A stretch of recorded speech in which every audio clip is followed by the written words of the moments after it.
So Gualdi just getting a little bit of water, pouring it over himself. It is getting more intense, the weather this afternoon. After last night it rained, it meant that it was a little bit fresher this morning. But now you're getting that intensity of heat and the altitude and everything combined. The more dense air that there is that we've been experiencing over the last few days. So Jonas Walton at the back. Oh, a little bit of a wobble on that bike.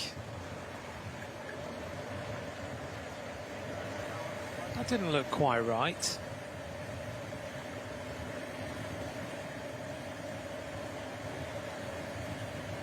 Why, but his bike was kind of moving around underneath him there.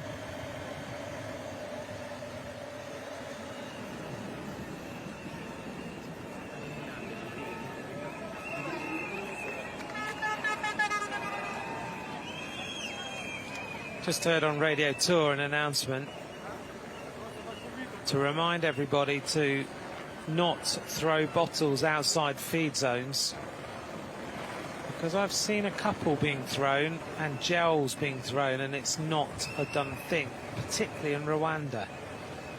So they've just put a warning out to stop that happening. I have to say I was impressed that here in Rwanda, single-use plastic bags are completely banned. You can't bring them into the country at all. That is a great focus on getting rid of the single-use plastics across the world, at least trying to do something in this country. And actually, when you look, there is no litter around this. I've not seen anything at the side of the roads.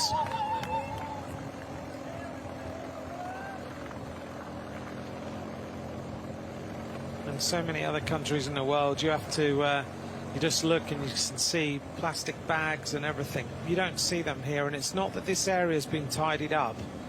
That's how it is.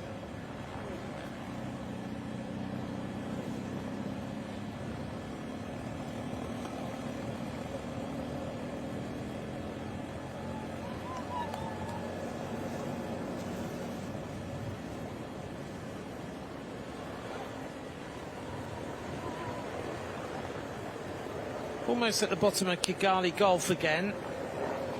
Less than we're just about 2 kilometres there till we reach there again.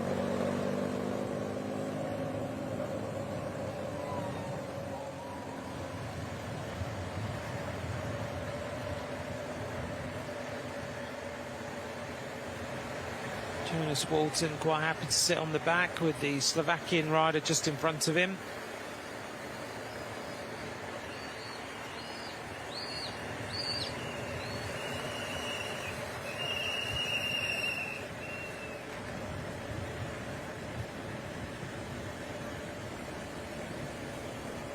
Let's see what sort of damage Kigali Gulf does this time.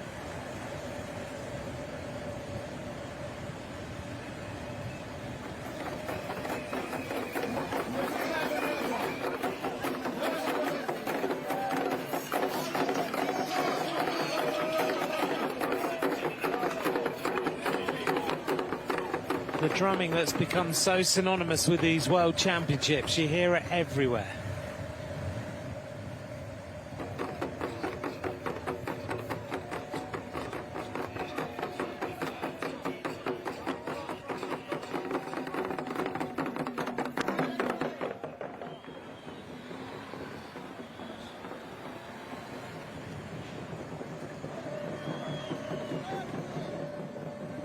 Belgium carry on with their pacemaking.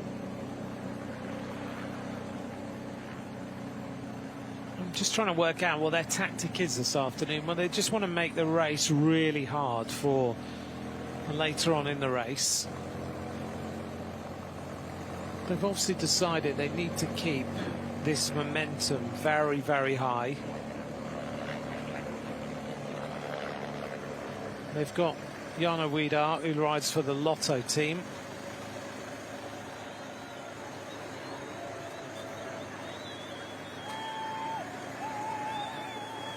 He's been in their development team for a little while, but he's moving to their next level up team, although there's lots of rumours about Lotto right now. But he won the Giro Next Generation in 2024. He's an incredibly talented bike rider. He also won Valle d'Aosta 2 years running.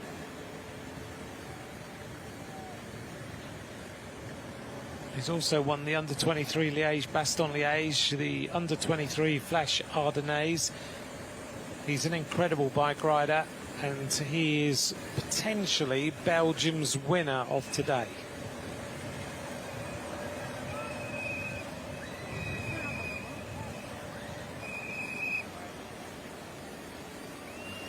Jasper Schoofs is in there as well, though, and he is a member of the Soudal Quickstep development team.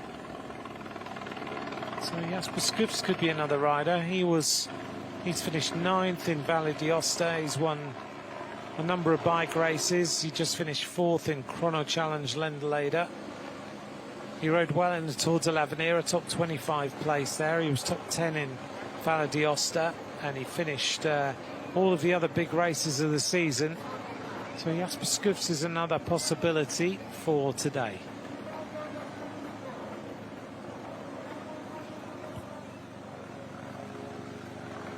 The Italian team there, as Belgium set a very hard tempo, 2 of their riders are coming back. Kamil Eamon bringing back Jarno Wiedar that we were just talking about. You wonder why Belgium have been riding that hard. Belgium have been riding that hard, or probably the answer is they didn't know these 2 riders are out the back.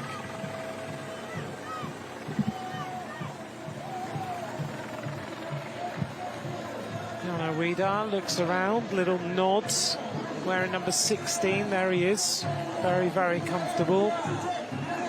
Doesn't seem to be having any issues today with the way he's riding.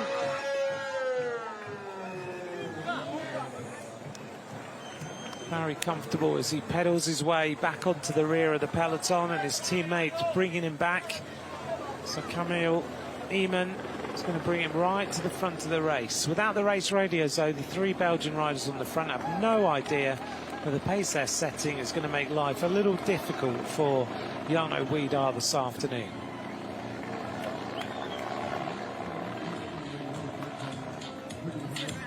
Judah Thompson has abandoned for Thailand.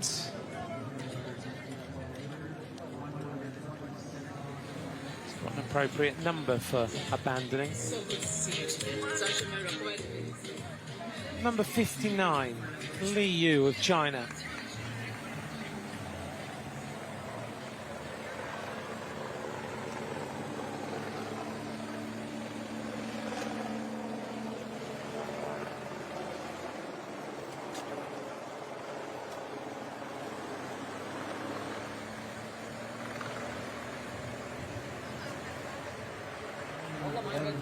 That's a shame for Alaleli. He was in the breakaway and now he's abandoned the race. He gave it a shot. He tried to put the UAE on the map by going on the move. I think he got a little bit carried away. Once he was in that breakaway, forcing the pace at that time in the race is so difficult, but it was good to see the UAE represented in a breakaway in the World Championships.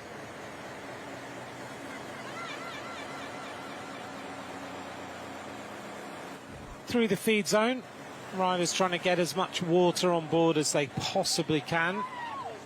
Got to be a mix of water and electrolytes for today's race, so that those electrolytes help with the absorption of the water, not just pure water all the time.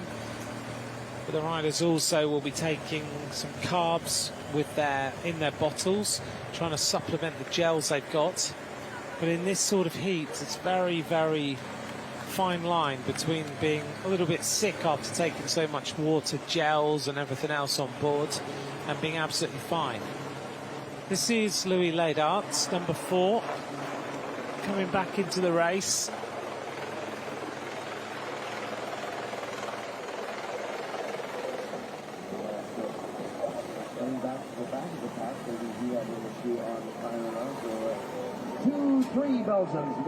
Louis Leydart rides for the Lidl Trek Future Racing Team.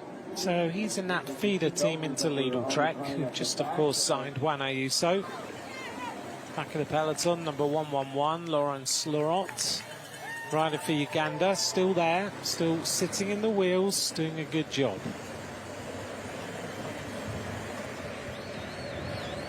Louis Leydart, though, 20 years of age from Germany, riding for that Lidl Trek Future Racing squads.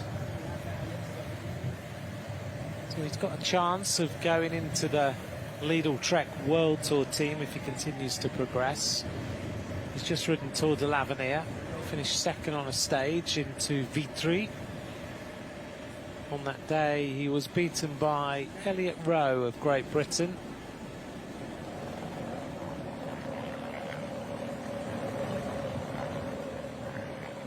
Still the peloton led by Belgium this afternoon. If you'd like to get in touch, at Ant McCrossan at UCI_cycling is where you can get us during these World Championships.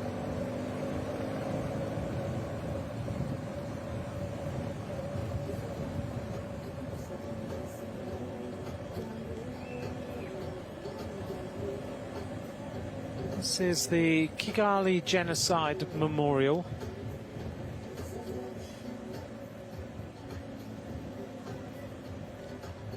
A very important memorial in this region that we've seen on a number of different occasions, but each time we see it, it doesn't diminish the need to talk about it and see it. That genocide memorial, just about 6 kilometers from where we are right now.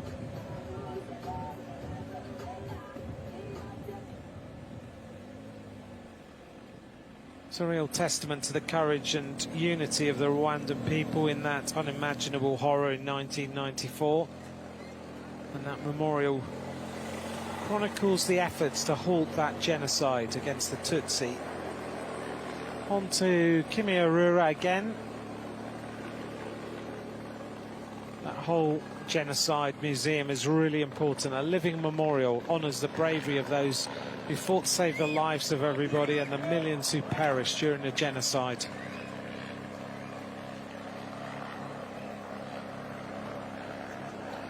A problem at the back for the Algerian rider, Oussama Mamouni.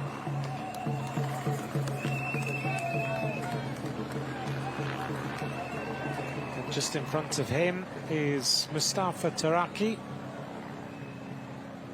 When you start to feel the pace, you really feel the pace on this course. So still Belgium pushing the tempo. Mamouni of Algeria going out the back, 22 years of age, here in this under-23 World Road Race Championship.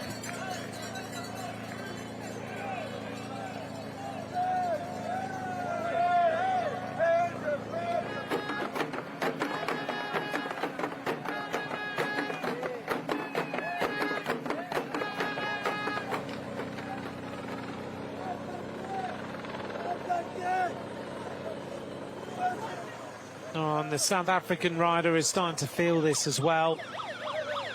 This is Joshua Dyke.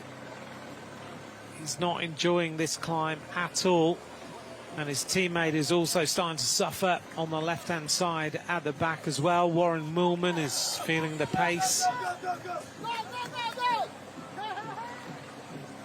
And some of the fans enjoying the fact that if you cheer the riders on a bit, they go a little bit quicker and they get themselves back in the race.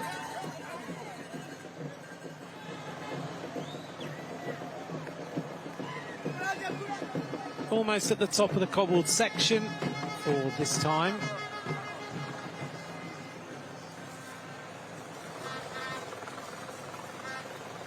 We reach the top at 121.9. Oh, big problem here. And Chain has got completely caught up. This is Kadbatar. And so much time, so many times this happens now, doesn't it? Where the chain comes off, drops in the middle, completely blocked, and there's nothing you can do except stop.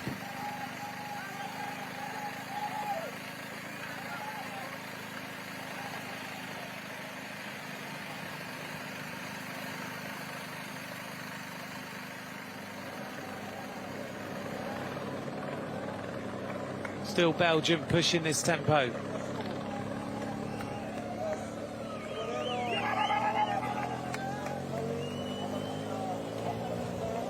They've really taken this on. Is this the right tactic for the afternoon?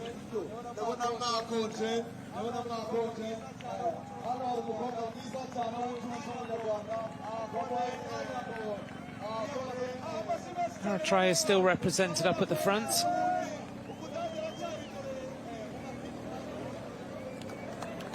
Riders now getting to the end of their training for the World Championship on Sunday for the men's road race. This is Alouani of Morocco. He's lasted a fair time and now he's getting dropped. Remco Evenepoel has just finished his preparation with a distance of 163 kilometres. 4.5-hour ride, and he's just said on his details of that ride, his log of the ride, actually one of the most beautiful training laps I've ever done. One of the big bits of news from yesterday, for those of you just fans of cycling and watch everything, is that the UCI Mountain Bike World Championships are going to Durango on the 40th anniversary of the first edition. They're going there in 2030. Can you imagine how big that's going to be in Durango? Mountain biking, it's going to be unbelievable. The end of this lap then. We're coming up to complete our next lap and we'll have 8 laps of racing to go.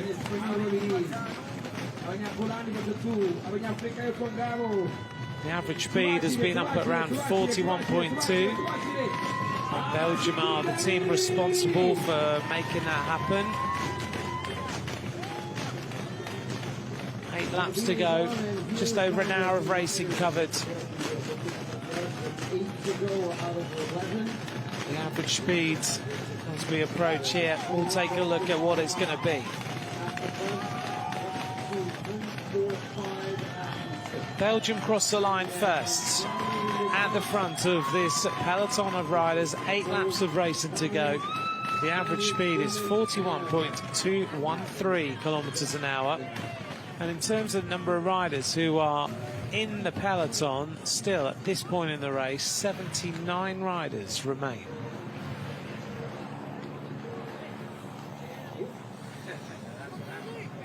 After the end of the first lap, it was 101. Now we're on 79. 39 riders are gone.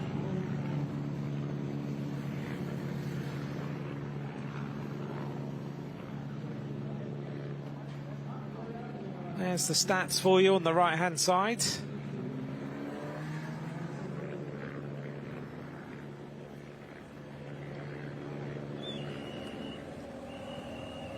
There's a lot of building going on around this particular area of the course, as you'll see in the background. Seems like there's a lot of development of this particular area.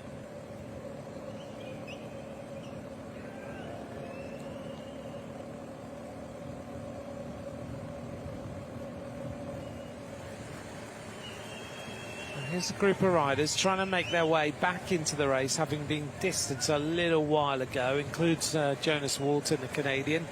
Also in here is Joshua Dyke of South Africa. Never give in, you just never know how things might develop. Tekle Alameo of Ethiopia on the back. Also in here is number 85, and that's Munier of Senegal. He's the rider wearing the star on the back of the jersey, the red shorts.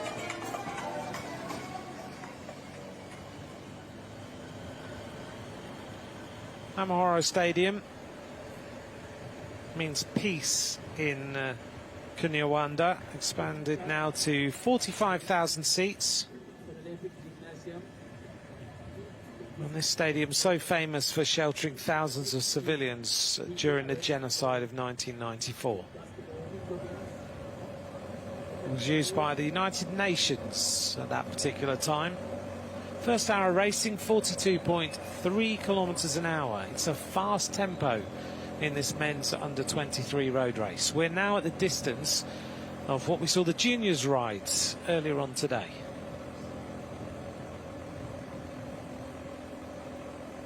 We've just heard that Samuel Novak of Slovakia has just abandoned the race.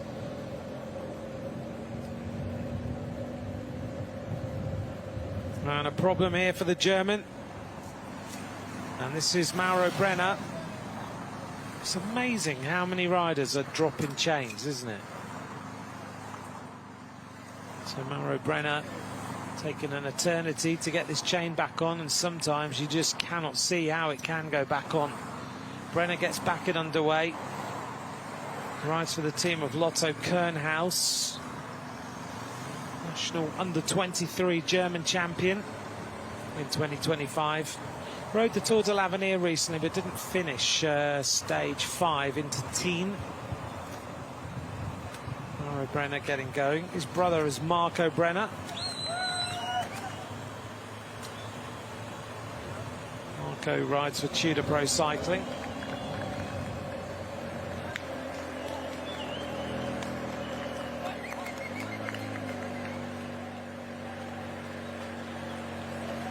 The Italian team riding cohesively in the peloton. There we are in the blue jerseys. The team of Spain also seem to be quite locked together. So are Colombia.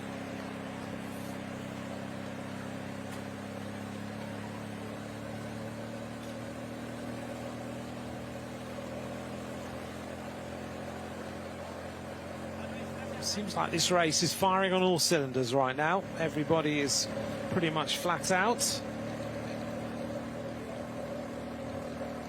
Still, it is Team Rex. It's a monster effort on the front of this peloton by this rider. Just dragging the race out. And another problem here for one of the riders from France. So the Frenchman gets going. It's a little bit like Maxime de Combe trying to come back.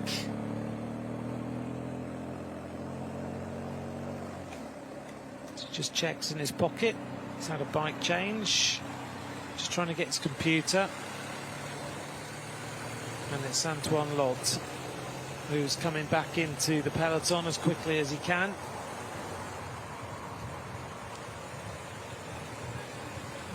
For Decathlon, their development team, but next year he'll ride for the newly named team of Decathlon, CMA CGM. That's going to be a mouthful during the Tour de France, isn't it?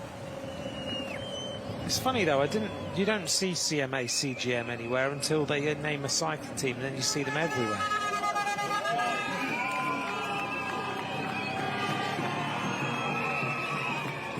But Antoine Lot is a useful rider. He won Paris Tour Espoir. He's won a stage of the Olympias Tour. He won the overall in the Olympias Tour this season. He won the points jersey in Tour de Eure-et-Loire, and also was the third place rider in the under-23 National Road Race Championship.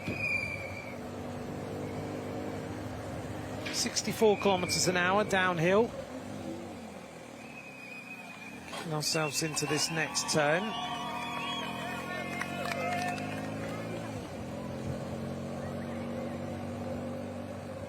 115.4 kilometers of racing remain.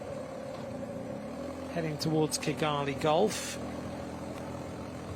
And then we'll make our way back to Kimihura again. Bottom of Kimihura this time is 108.1 kilometers of racing to go. So Antoine Lot nearly back. Good ride by him on that Van Riesel bike.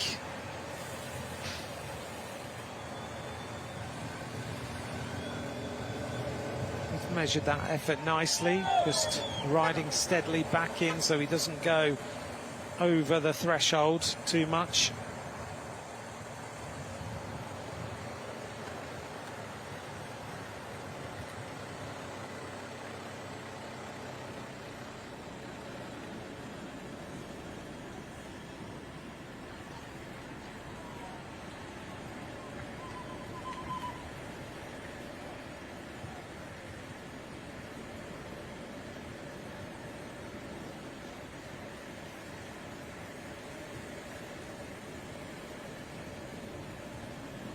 We'll look out over Kigali This area is amazing for mountain biking and road cycling. Forest trails around the Nyungwe to the volcanic slopes in the Volcanoes National Park for mountain biking. Gravel riding as well. Thousands of kilometres of rural roads and dirt tracks. It's rapidly growing in Rwanda. There's a race around Rwanda, self-supported ultra-endurance race, which is a gravel cycling event. And also, if you're out and about here, the Congo Nile Trail, a 227-kilometre trail along Lake Kivu with 6 distinct stages. Amazing scenery, you can ride around there.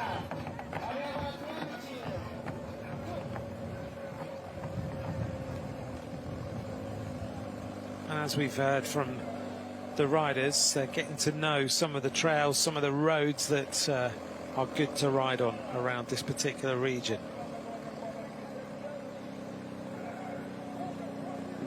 Earlier this year, of course, the UCI opened 2 World Cycling Centre satellites in Musanze and Bugesera. They're in different landscapes that give athletes and teams a chance to train in environments while taking on the varied routes around here. And riders who come to Kigali always want to ride the Mur de Kigali.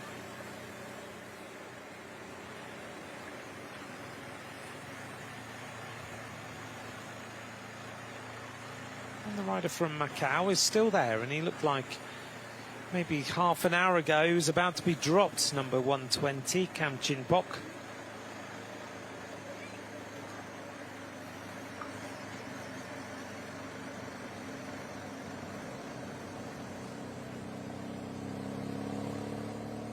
Kam Chinpok riding for Macau, 22 years of age. He's the national champion of Macau.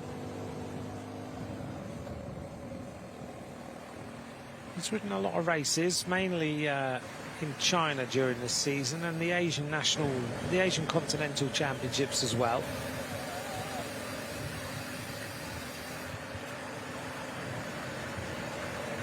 Number 57 is Kadbatar,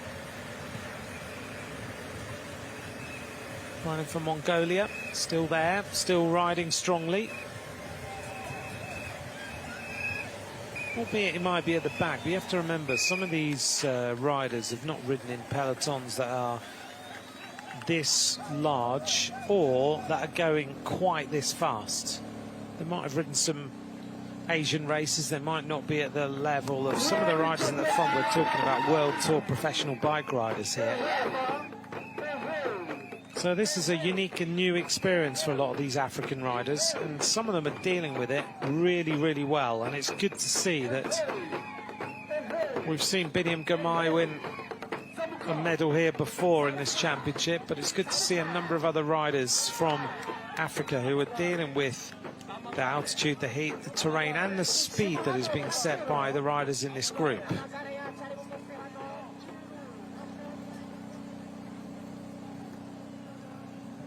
Belgium coming to the top of Côte Kigali. I've put a curse on him now, haven't I? Kadbatar is going out the back.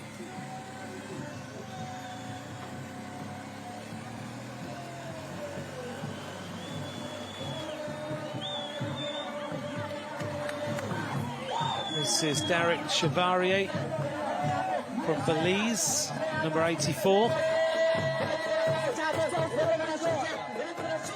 See all the photographers sitting down there on this climb, trying to get the best photos they can get.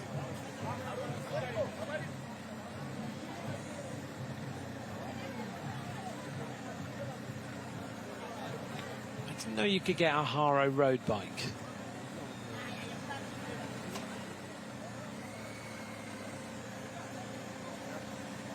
Didn't Haro, who used to be one of the most famous BMX brands in the world?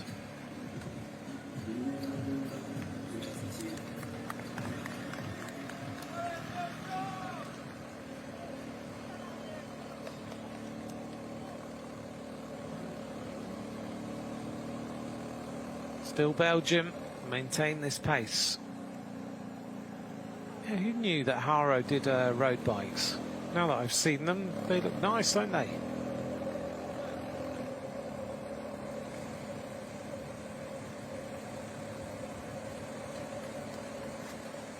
Harrow did. They were one of the most famous BMX bikes, of course.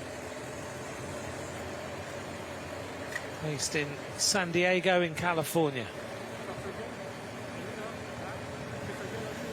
And another South African rider at the back. This might be the same one. It is Warren Millman. He's finding just that tempo on that climb just a little bit too hot to deal with. Just got to keep hanging on and hoping. This is Kozares, who was one of the first attackers of the day. He's now abandoned. Didn't go his way today.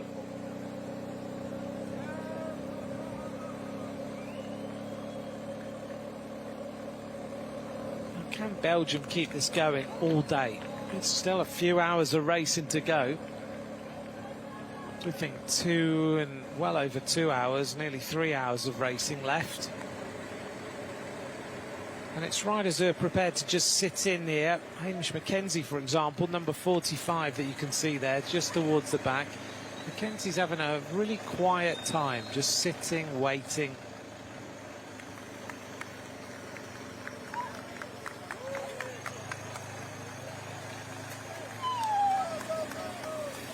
Hamish Mackenzie, very experienced. He will ride for Jaco Alula next season. Third in the Under-23 World Time Trial Championship in 2023. Mackenzie clearly just happy, sit there at the back. He rides at the moment for Hagensperm and Jaco. A team that is was without doubt the best team in the world for spotting young talent. So many of the top riders in the World Tour peloton have ridden for Hagensperm, and now they're the feeder team for Jaco Alula with that combined thoughts and mind and experience of racing.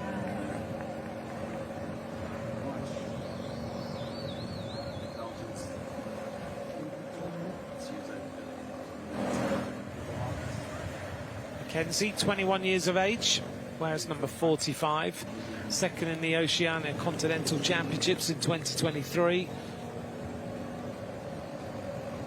See how Hamish Mackenzie does on today's race. We're still in the very early stages. We're coming up now to around about 60 kilometres.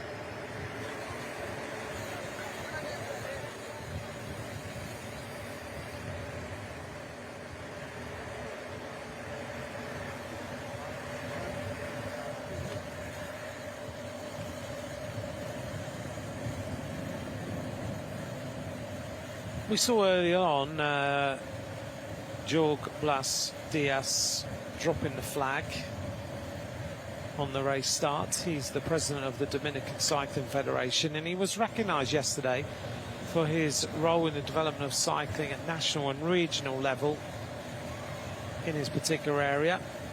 It was good to see him being given that award.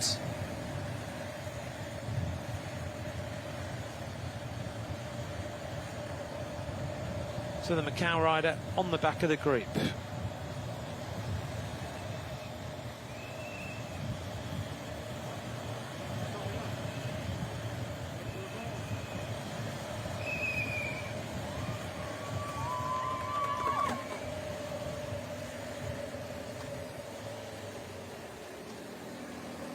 Nothing really has changed for quite a few kilometres as we make our way onto the cobbles yet again.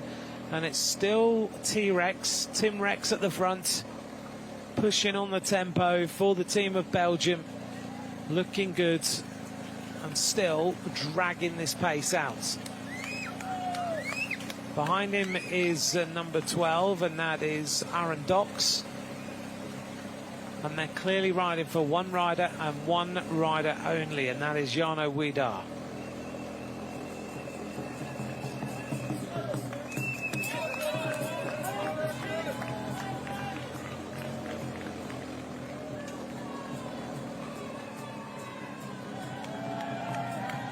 Going out the back now is Joshua Dyke of South Africa.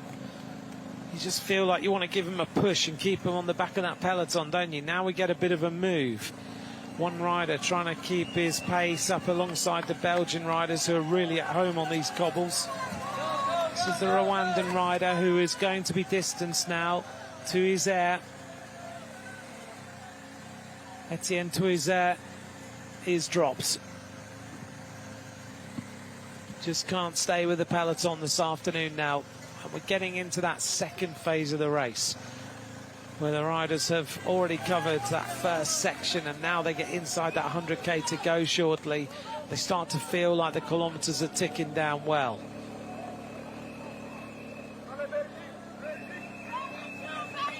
So still the push of the pace. Dutch House is on the right-hand side of this climb. The Rwandan flags are flying as always. Belgium continue to keep the throttle on. Two South African riders trying to keep each other company at the back here. Warren Millman wearing number 78.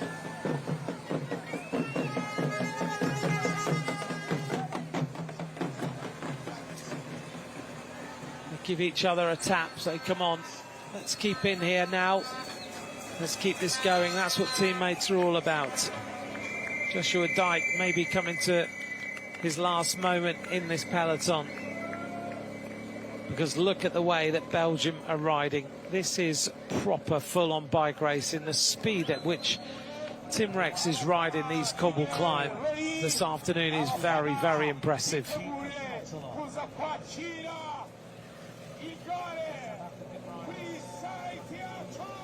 Spain are represented up towards the front. Slovenia there on the left in that green coloured kit.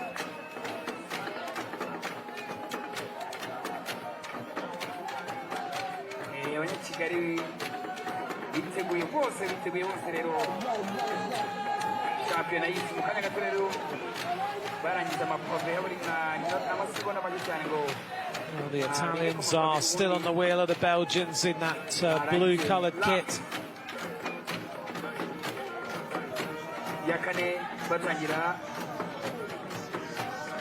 Ecuador represented up towards the front as well. Yes, here they are.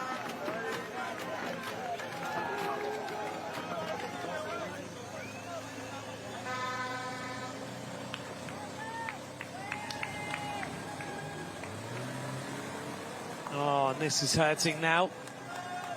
Two riders going out the back. Marco Brenner, who's not been able to get back in after that problem, and he's with Emery van Gezicht.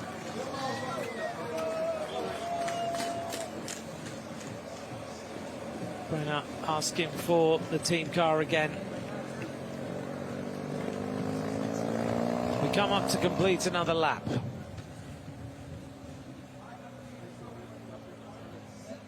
This time we'll have 7 laps of racing to go. It's a steady burn, the Under-23 World Championship. The universal language of I'm about to get out the saddle, the flick of both elbows. Gives the rider behind the idea your bike might come back a little bit at you. So just give it a little bit of a gap.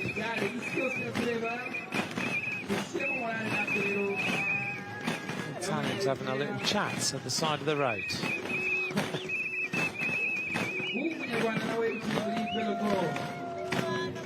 Big move by the Eritrean, moving up on the right-hand side, just trying to keep himself in contention. So let's take a look at the average speed again this time, see how things have developed. 7 laps of racing now remain in this Under-23 World Road Race Championship. An hour and a half of racing coming up. At the end of this lap, it's Pietro Matteo of Italy who leads across the line ahead of Tim Rex and Jasper Skoots. 41.061 kilometres an hour now.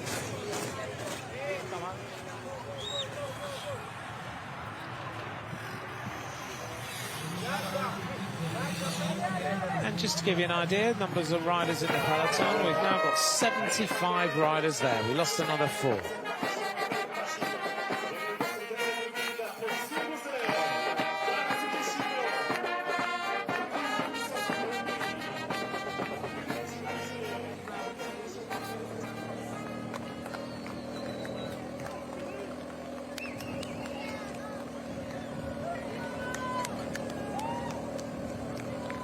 Bottle being thrown to some fans at the side of the road there, and some more on the other side.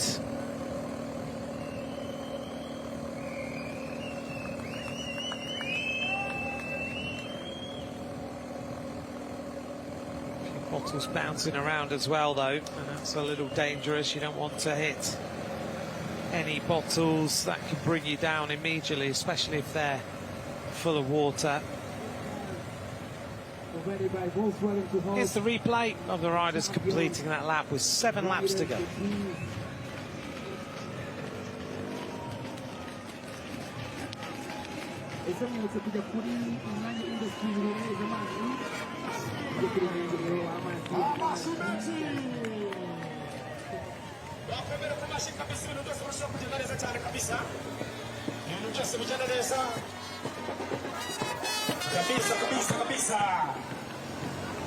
After this race, we only have 3 titles left to decide. We've got tomorrow's racing.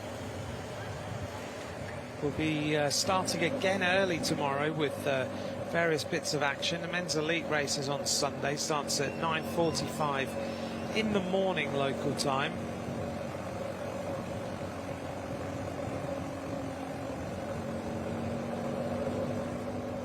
Tomorrow the women's elite race, which will be 164.6 kilometres, same as today on this local circuit. The women's junior race will be first thing in the morning at 8:20 in the morning, 74 kilometres, 5 times around this circuit. The women's race 11 times around this circuit. We're hoping the rain stays away. We've said we're moving towards rainy season. Hopefully it'll just hold off all the way until Sunday night. The women's elite race is going to be interesting on this this circuit. The men's elite road race on Sunday takes us into a massive extension circuit, which actually we drove around a few days ago and took a look. That's going to be some circuit that the riders are going to go on, because I don't remember much in the way of flat roads on that circuit, and it takes them out on this big loop, and it takes them over the Mur de Kigali, which is a famous climb, as we see the Campaign Against Genocide Museum we talked about a little while ago with this incredible sculpture. But we go over the Mur de Kigali, which is an incredible climb. We go over Mont Kigali as well, takes us up to 1,771 metres above sea level. So the riders in that men's elite race are going to come around that big circuit. They do 9 laps of the local circuit, then they go back out on a big extension circuit, then they do 6 laps of the local circuit.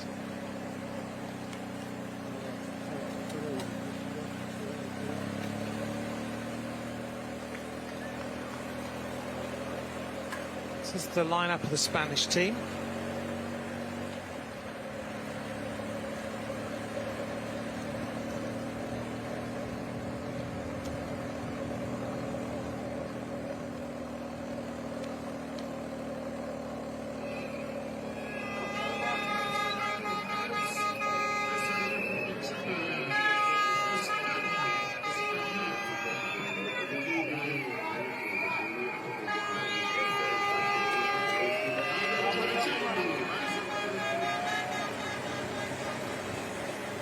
Two Canadian riders at the back now of this string of riders. Suddenly you can go from feeling great to not feeling so good. Well, we saw Harry Hudson earlier on, and we wondered what his next steps are going to be, and they've just been announced. Lidl Trek have announced that he is going to be riding for Lidl Trek Future Racing. So that dream of becoming a bike rider and having a career as a bike rider, because that's, in his words, what I love doing, riding a bike. As we see a puncture here. Puncture for Moreira of Portugal.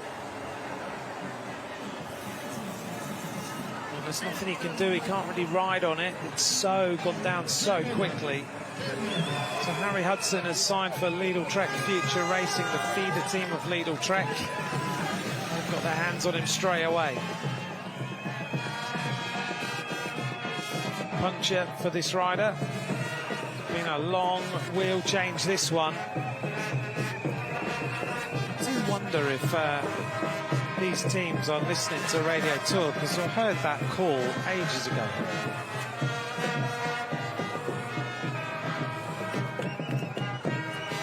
This is a slow wheel change, very slow wheel change.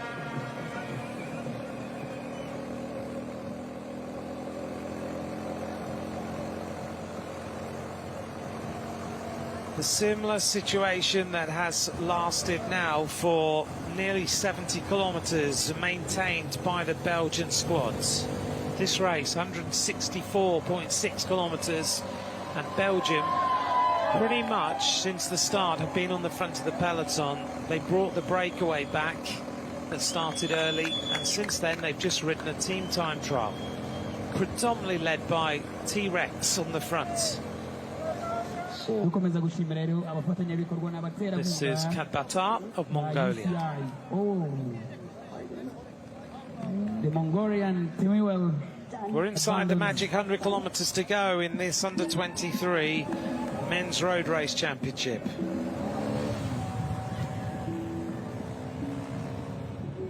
Nawe baragushimira rero cyane ko bitenyemuzi yose ya Fergusi Rwanda.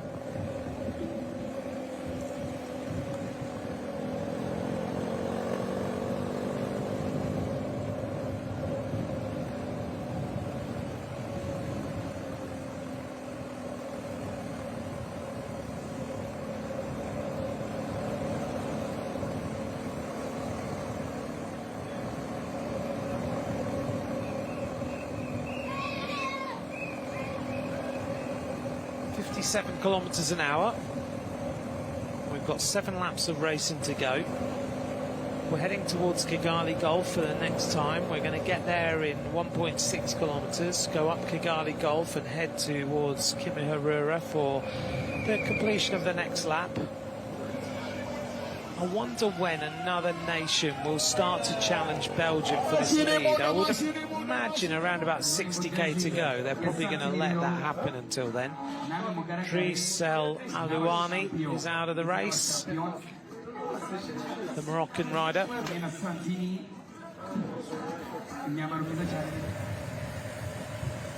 He was the sole representative of Morocco. He's now gone. Warren Millman still on the back. In front of him is number 117, Jonas Walton, who's been there. It looks to me like he's having one of those days where you are just nailed to the road and you're doing everything you can to ride through it. Australian Zach Marriage just dodging around at the back, wearing number 44. Greenwood and Mackenzie are his teammates. There he is, number 44 in the camera. Zach Marriage. Pilders his way up the outside. He's going well, you can tell that. He just looks comfortable this afternoon. Seems to be just dealing with this race, doing whatever he wants.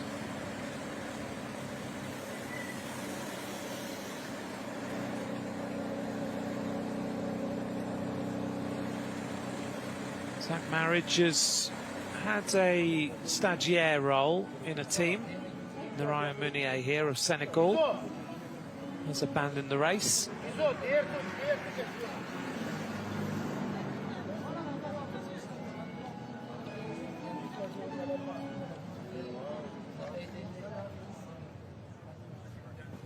An abandon here as well of Martin Barter.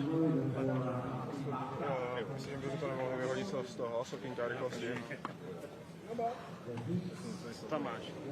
Rainback tam mám, není tam teda... Talking with Barters with a slightly different accent on them. Will Barter, the American climber, is signed for Tudor Pro Cycling and announced today. 29-year-old Will Barter.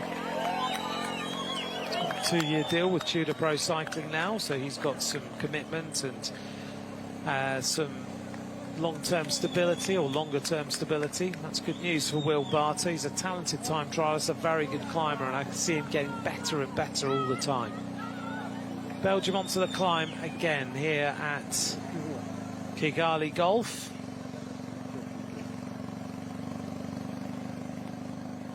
They must feel good.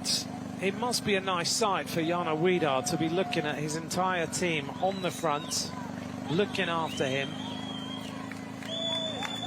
Just been able to ride in the wheels, and the team basically taking everything on as we're inside that magic 100 kilometres to go. Still a lot of laps left, but at the moment everything is going their way. They seem to have the entire race under control.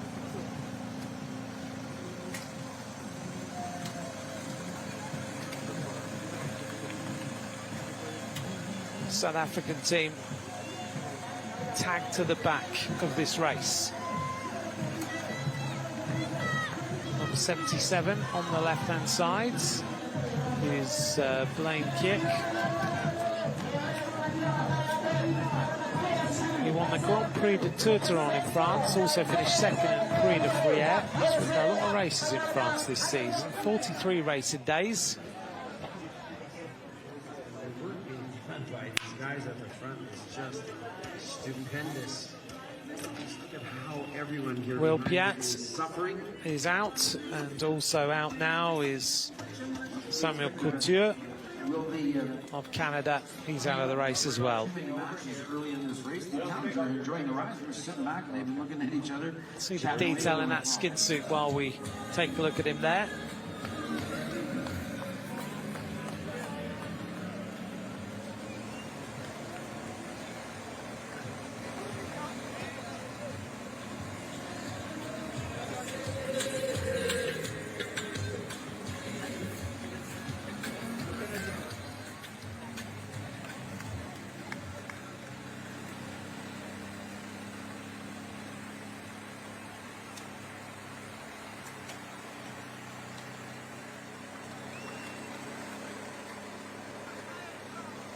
The Eritrean riders are going well in this race, aren't they? When we look through the group of riders, they are still well represented. And I'm just taking a quick look. Macau still represented. South Africa, Germany, Slovakia, Uzbekistan, USA. Uruguay still got riders in the front group. South Africa, Andorra as well. Eritrea. Eritrea, to me, they've got 1, 2, 3 or 4 riders still in here, Eritrea. There we are. We take a look at them now, wearing number 92. This is one of the riders from Eritrea, Michele.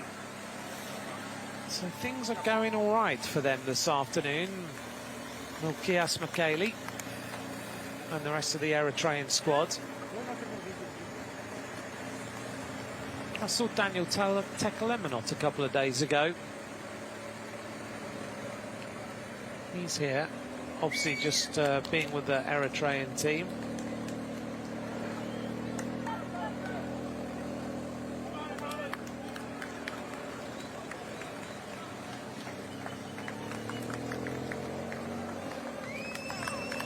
Daniel Tekelemenot, who was a pro until, what, 2018? He finished his career with Cofidis.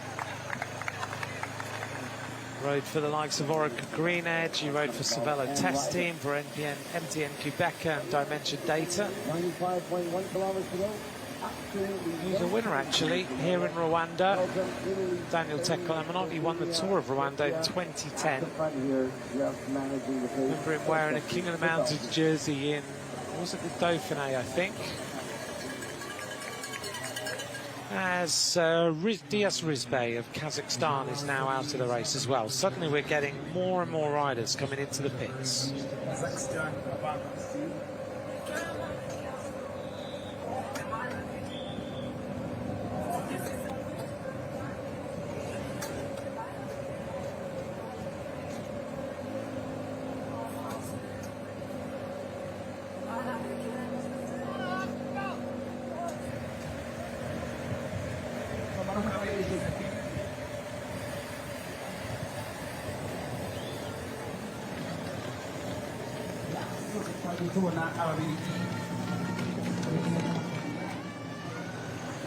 Back of the peloton, Ethiopia still represented here with number 86, Tekla Alameo.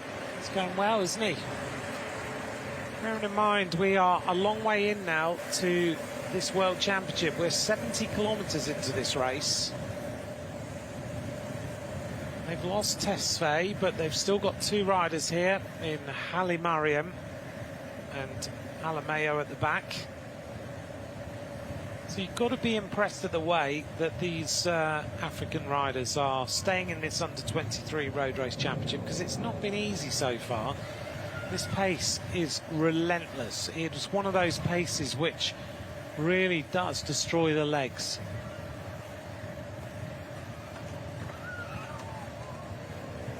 Last time we went through the end of the lap with nearly 60 kilometres completed, 58.9. And it was Belgium and Italy and Eritrea all at the front of the race.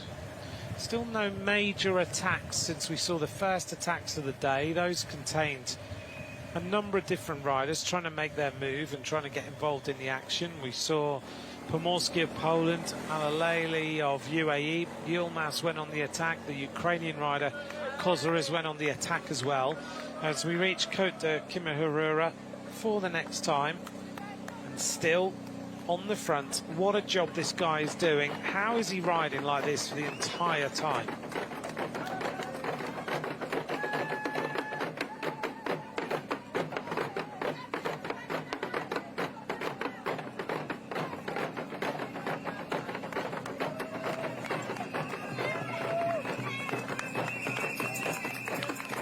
The traditional drums, I do love the way that they've got all their t-shirts printed and everything is really detailed. There's a lovely shot across the cobbles to give you an idea of just how rough this surface is.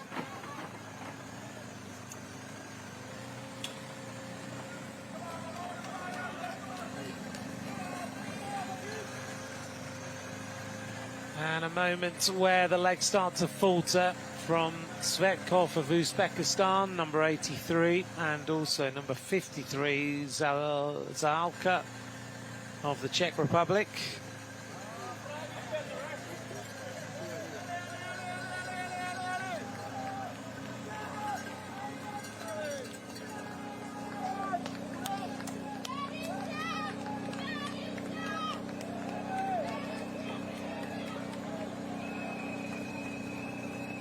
Well, yesterday in other cycling news, as we see Belgium going to the top, David Lepantien was re-elected as the president of the UCI and announced that the World Championships are coming to 13 cities across 10 different countries worldwide, as they announced more dates in World Championships.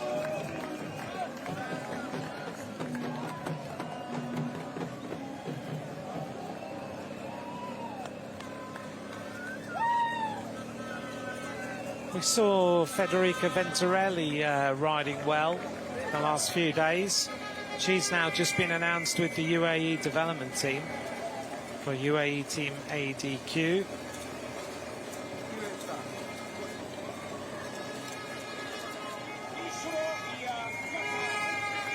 Almost at the top of the cobbles this time. The riders, when they get to the line, will have 6 laps of racing to go.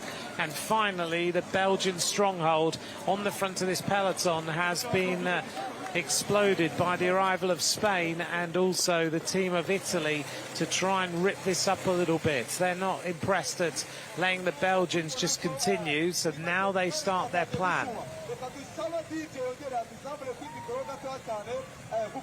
And a big move by the Italians as they start to rip this pace up a little bit now on the cobbled section. Big acceleration.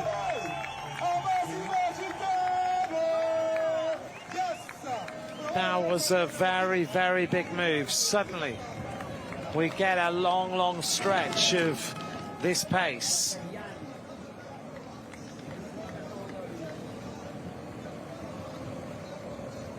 So it looked like it was Pietro Matteo who has upped the pace now, trying to get rid of the Belgian team off the front.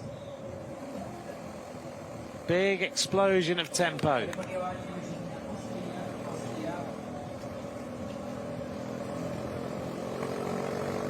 It looked to me like Hector Alvarez of the team of Lidl Trek on the front. Now a little bit of a move by the Slovakian rider, not prepared now.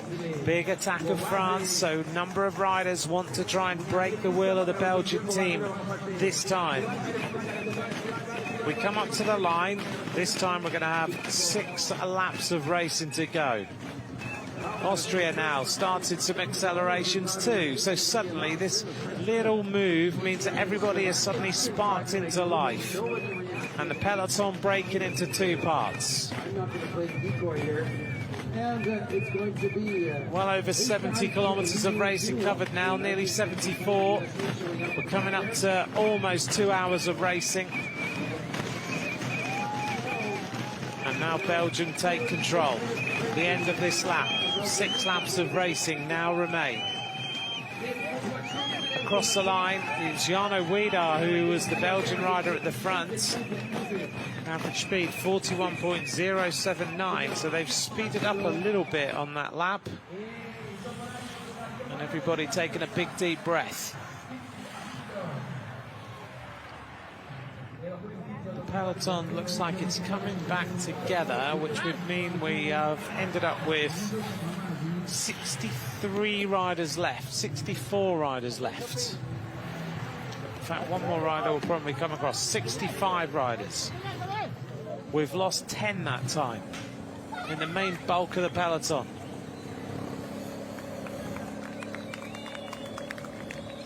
Just hearing that Hamish Mackenzie's been dropped for Australia, which is a bit of a surprise. And I'm just taking a look. I've just seen Hamish Mackenzie just go past my commentary position.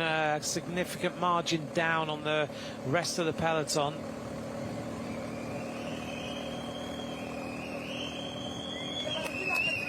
So it looks like Mackenzie is going to be out of the race.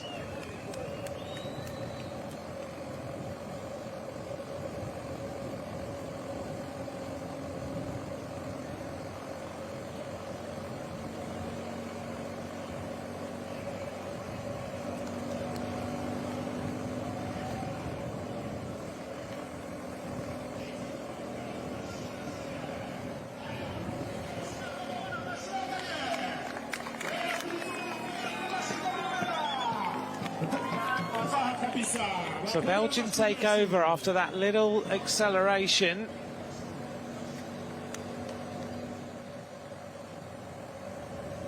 Italy wanted to test things out a little bit by the looks of it. Hector Alvarez, the Spanish rider, the 18-year-old, just trying to inject a little bit more life into the rest of the peloton.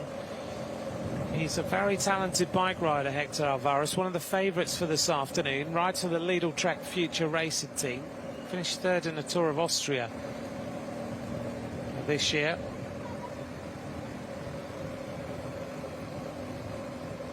Alvarez has done a lot of racing this season, 40 race days, which for a young rider is a lot. He comes from Benidorm.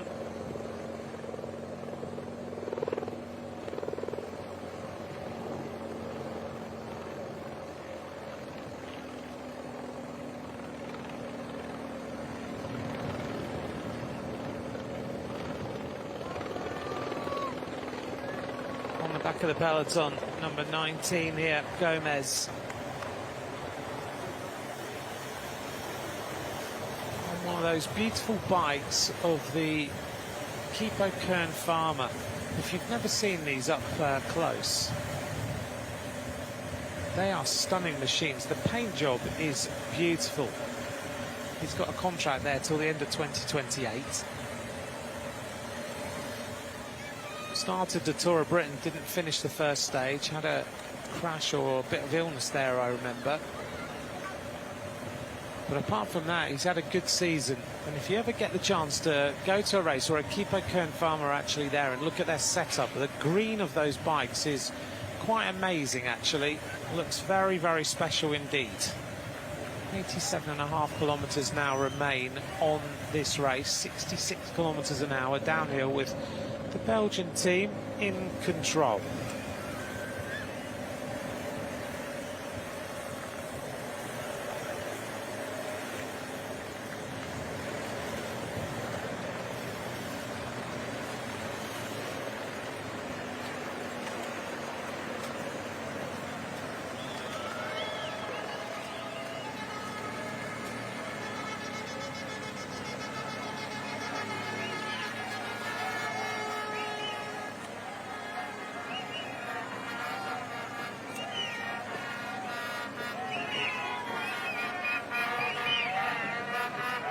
So the bands continue to play as the riders make their way towards Côte de Kigali Golf for another lap of racing.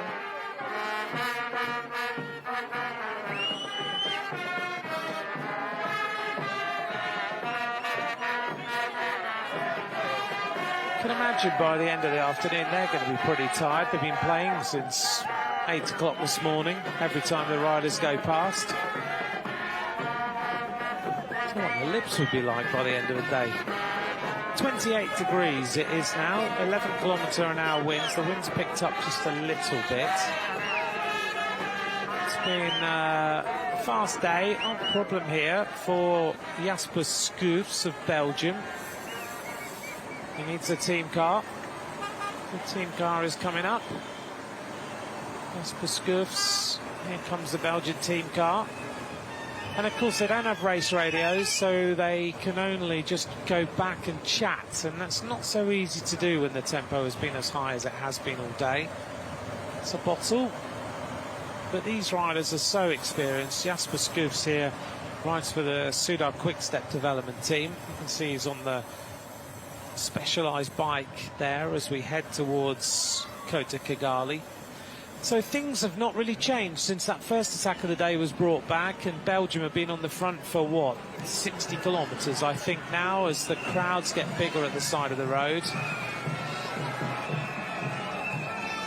The sun is out, it's hot, it's getting warmer, and thanks for joining me for a little bit. Rochelle Gilmore, how is it out there?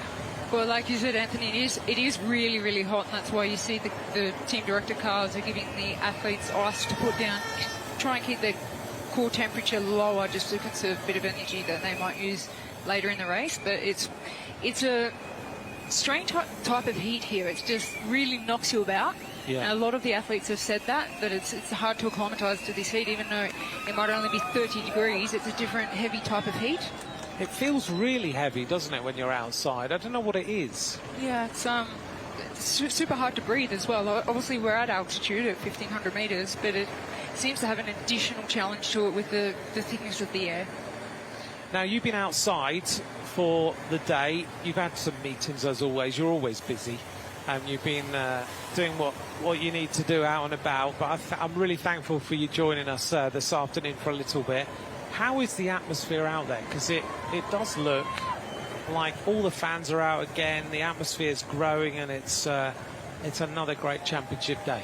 Well, in the vicinity of the start-finish, the finish line where we are here, it's nearly impossible to have a conversation with somebody because the drums are going, the atmosphere, it's loud, and it's impossible to have a conversation, or you have to use your voice. Normally I lose my voice when I'm commentating hours and hours, but when you're out and about here in Rwanda around the finish line, if you're trying to talk to somebody, you actually have to yell at them because everybody's so excited, everybody's smiling, happy, dancing.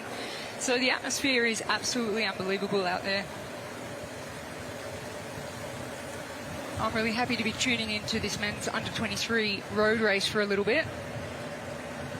And they'll be racing 11 laps of this circuit, the same as the elite women will race tomorrow.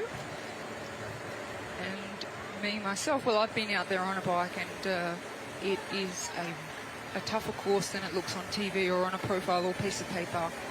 It's got beautifully smooth roads, been resurfaced especially for this championship, and then it's got that very, very, very hard cobbled climb coming into the finish.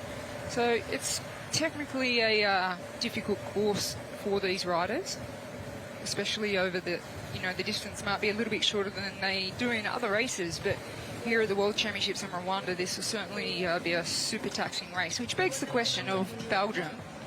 They have got the clear favourite in the race, and they have dominated the front of the race from the start. Big question is, at this point of the race, with 83 kilometres to go, have they burnt matches too early?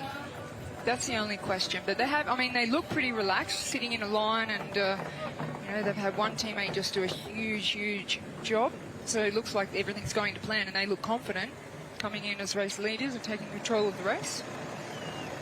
Let's hope all of their riders manage with the climate here and the distance of the race. So on this part of the circuit, the other day I had to stop and have a breather myself. I sat down and I had a couple of the organising committee come and ask me, would you like us to get a doctor for you? And I said, no, I'm all right. I'm just having a little rest, and I'm waiting for the Australian team to come by, and I'm going to say hello to a few friends. And we got chatting, and the locals here are just so enthusiastic about cycling. It's incredible. Everyone you speak to, they're so happy to have the World Championships here, and they want to be helpful. They're actually wearing T-shirts that say, please ask me, and it's written right across their back. So it's just to give you a little bit of perspective, if you haven't been able to make it to this year's World Championships, it's probably something we've never experienced before in terms of the organisation. So the UCI here at the World Championships have been very, very particular about riders using these cars as a way back to the peloton, particularly more than in other races. So riders have to be very, very careful if they go back to the team car not to use any slipstream assistance from the follow vehicles.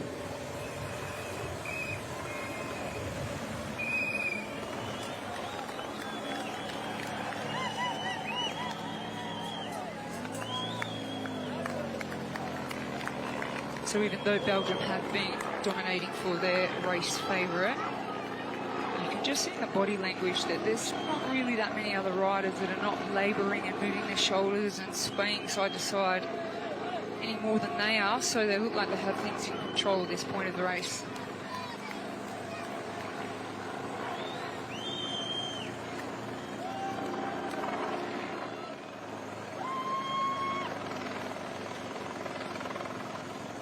Oh, an attack coming now from the Italian.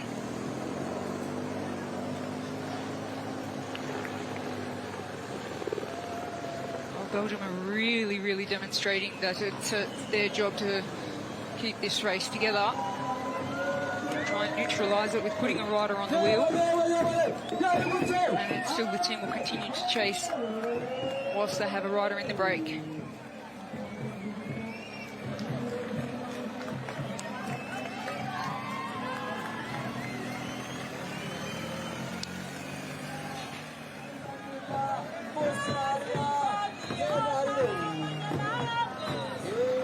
So Rochelle, two riders making their move now. This is the Italian rider who's been quite making a move at times, Matteo, and Scoufs, the Belgian.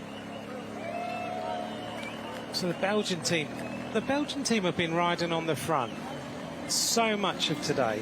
Yeah, well, it's interesting. You can see that, they put a rider to cover an attack. They had a rider protected that was, it's your job, you go and cover that attack.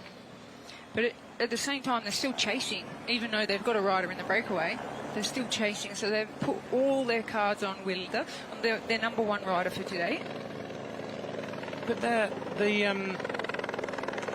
fact that they've been riding all day and they believe in Jarno Wiedar today, do you think it's the right thing to do when we see a team like this who've basically ridden on the front of this peloton for well, now approaching, what, 60-odd kilometres, 70 kilometres. And one rider in that team has done the majority of the work. Big attack again as another move starts to happen. Why do you think Belgium want to ride like that all day? Yeah, I think it's a very, very big question. I had a glimpse of the screen when I was having a meeting with one of the ex-presidents of the UCI in the VIP box. And all you could see is blue on the front all the time. Yeah. And I did ask the question, I said, do you think they're doing a little bit too much too soon? Because that's the big question. You know, now they all need to take a breather now, and there's still 80 kilometres left to go in this race. So that is a really big question. The tactic obviously was to keep the pace high to neutralise attacks until Wieda's going to make a big move at some point. But just keep him protected, keep the pace high, and keep this race together until he's ready to go. But we've seen teams do this before. I mean, the biggest example of this happening was Mark Cavendish in his World Championship victory, wasn't it? He was looked after all day, and he managed to win the title. But we've seen it happen in other races where Great Britain tried to control the Olympic Games and then they didn't win anything. And so it's a risky strategy to put all your team on the front like that. Yeah, it definitely is. But like you referred to the win of Mark Cavendish, is that it also puts more pressure on you. And it's a good pressure where you say, OK, my teammates, they've done every single thing possible today. All I need to do is finish it off. So it adds more pressure when you've got a complete team like this. You can see Belgium is still back to the front, keep the pace high, neutralise those attacks, and wait for Wieda to make his move. But when your team does everything they're supposed to do, you feel like, OK, I've got that pressure on me, but they've done everything. I've just got to finish it off. Perfect. Yeah, so it's good for him then. And he does look comfortable. He's looked like he's had one problem today, where he had to come back into the race, and he was paced back by Camille Eamon, who brought him back into the race really nicely. But apart from that, he's had a pretty much an armchair ride, although it's quite hard to say he's an armchair ride around this course. Whilst you've been out and about, what are people saying about the course itself? Are you getting any sense of how hard it really is out there? A lot harder than anybody anticipated before actually coming and not even saying riding it, but riding it at race pace over race distance. So if you look at it on paper, or you ride a lap, or you study the science of road surface, all the technicalities and the scientific elements, the climate, all that kind of thing.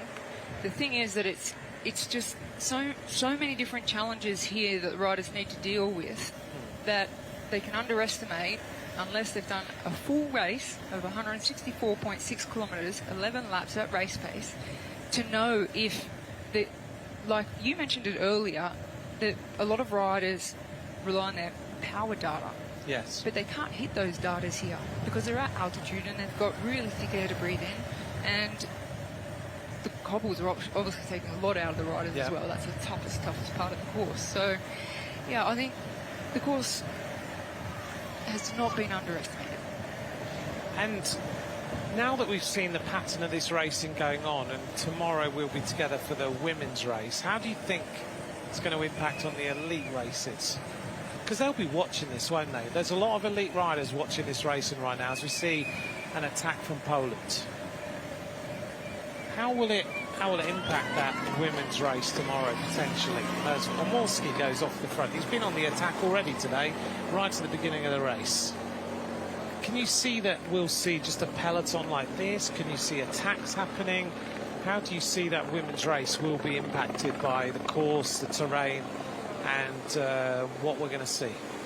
Well, it's interesting because I think now that they've seen it, and I've seen out on the course myself, riders like Anna van der Breggen doing laps at full race pace behind a motorbike, that there might be a chance that it's a non-eventful race because they're worried about the attrition, and it only takes a split moment to be dropped and the race is over here. It's not easy to get back because even the flat sections, they're not flat. It's a very up and down technical corners and obviously the two climbs.